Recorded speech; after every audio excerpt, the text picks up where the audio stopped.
Two candidates from the Bharatiya Janata Party, Rodney Syngkli from Umsning constituency and Manin from Nongpok constituency, filed their nomination today before the returning officer at the Rebhoy Deputy Commissioner's office.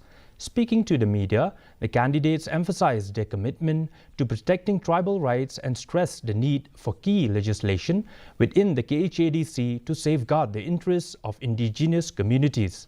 The nomination process was accompanied by party leaders and supporters.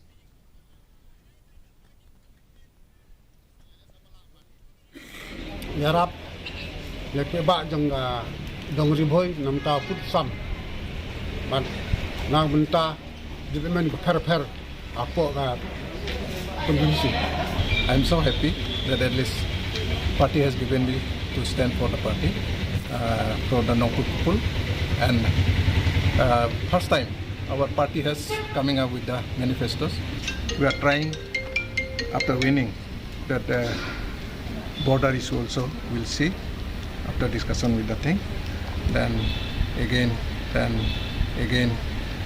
we are looking for the transparent recruitment in the district council. Opposition party